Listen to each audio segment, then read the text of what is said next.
Yeah. Part two, we're back. We're back in the same clothes. Weird. Why did we wear the same things we wore last time? I don't know. I have a feeling unconditional love could be a part 27. Yeah, we might revisit this a couple times, right? So what was the question you ended the last one with? Because it won't be instant for them, or they might have to go find it. Well, the question I asked was, okay, the last topic was unconditional love, giving and receiving. And the question that I asked was, is it even necessary to have unconditional love? For someone, or to receive it? I guess both, hey? In order for a relationship to work, you mean? Yeah. Do you need a level of, well, is it necessary for what? The survival for a good relationship? Yeah, like, is it like when you enter into a relationship with somebody, is it necessary for you to acknowledge your unconditional love for this person, or to force it, or to like find it, or to get it, or else, right? What if it's not there for somebody? Is that like necessary? What if you can just love somebody in the moment?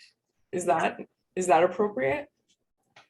Oh, this could be like this massive esoteric topic, because then we could go back to your I have love for everyone. So then what does unconditional relationship love look like? And is there an underlying unconditional human love? And then is there an I feel like back to our first year of doing this, our first season, because this is like a massive topic.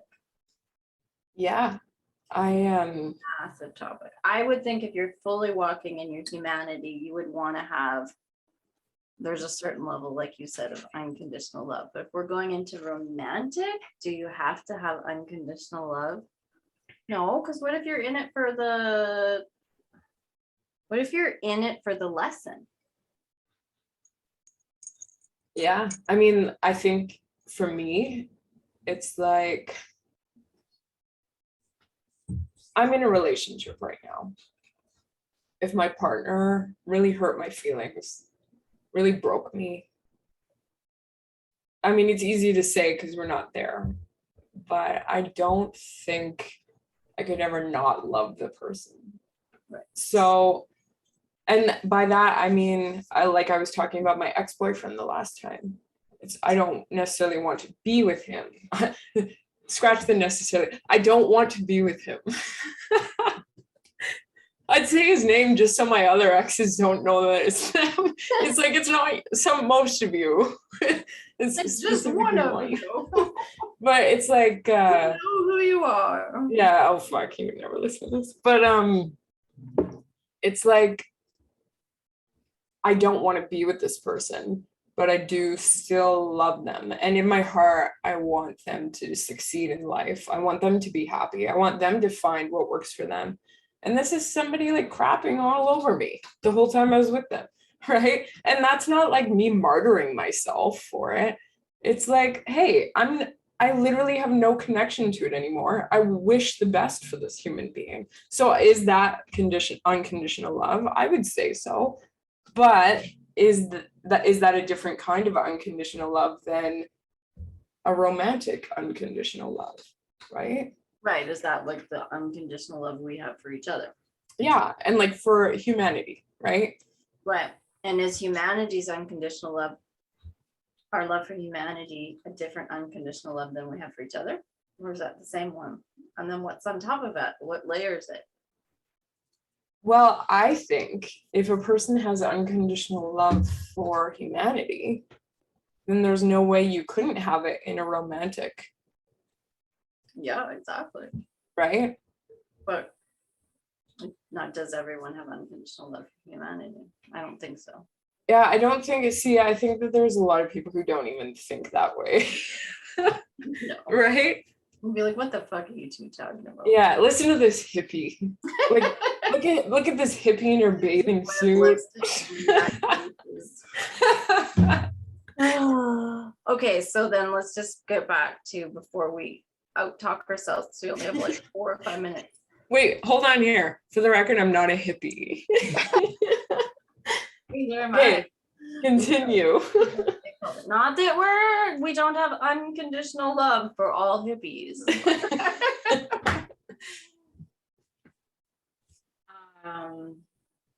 I think there has to be a level for a relationship to succeed. If that's what your goal is, there has to be a certain level of acknowledgement of unconditional love. If your goal is not success in your loving relationship, which would be weird, then maybe it doesn't. But we haven't even touched on the receiving. Yeah, that's correct. So that's an interesting topic. We could get esoteric that if at the core of our higher selves, we all have unconditional love for each other, but that's not really what we're talking about, right? So can you have can you have a successful longevity in it relationship without unconditional love? I don't think so. I don't think so either, because like, what would that look like realistically, right? I don't think that would be appealing. No, because that's how I bring myself back. Because I can get into my brain, the things that I have layered on top of it that are Tony, this human Tony, that can muddle our relationship. And then when I can come back to, oh yeah, and that doesn't mean it's going to make it last, but it can bring me back to go, okay, but there's this piece of you that just loves them exactly the way they are. Do you remember that? Yeah, right. it's true. They don't have to make Tony happy. I have to decide. And then I think that's your goal. My unconditional love still wants to coexist with this person. Yeah, because absolutely. Still work. But my unconditional love might also let them go. Yes, that's right. Right. Doesn't mean you stay together. Right. And I also think if we don't receive unconditional love, that might be our indication to go too. Yeah, that's right. And so here's a very interesting point to make. This is why I think you and I are advocates for self-awareness and self-vibrancy and self-improvement, because when you can get yourself to that point very easily or continuously, where you're in your vortex, your center, you know what I'm saying? Where you're aware of your own shit, because we all have our things that we bring to the table. Oh yeah. You can start to be aware of when your shit is interfering with what would otherwise be unconditional love. Does that make sense?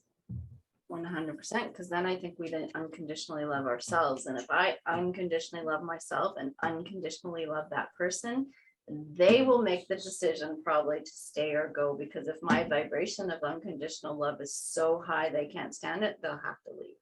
Mm-hmm. If we could get to that state, that shifts everything, because then I'm only willing to receive unconditional love too. And if they just can't give it, eventually it just won't work. But I don't know that I'd have to do anything. Like if I truly could sit in that, I could truly sit in unconditional love for myself and truly sit in unconditional love for that person. And I'm not saying I can be perfect, but if I could really harness that, my vibration would be so high, they're either going to want to like send that back to me, or they're just not going to be able to handle it. That's right. That's right. And then it just becomes about walking. It doesn't become about doing, just be. That's right. And see, for me, it's like, I know that I attract partners who are solid and decent and good, and I don't like the word good, who are fucking solid dudes, right? I know it. For the most part, I always have, right? And so because I've got my own stuff that I've brought to the table. I know that for the most part, when I can like release into it, I know that we're meeting on that level of unconditional love, right? And so it's an exercise for me. I'm not saying they're perfect, but it's an exercise for me in my perspective, because that's the only one I have, right? Like I can't speak for anybody else.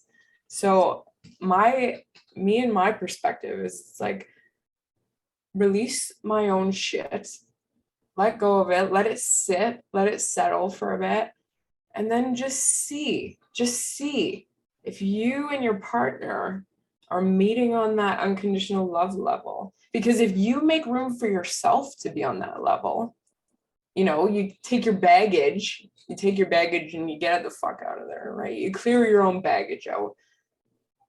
See if somebody else is in that space with you. I think that's because you might be surprised. You have to be willing to let go of your shit to see that, right? Is my feeling. Yeah, because as soon as you clear the clutter, what's left, right? The realness. Yeah. Geez, that's a big topic. We could talk about, and then we could talk about karma, and we could talk about past life relationships, and why are you together, and healing and mirroring, and we'll just stop at it. That's right. Unconditionally love yourself is probably your first step. I think that's our sum up right there. Is it's like, how do you feel about your relationship with yourself?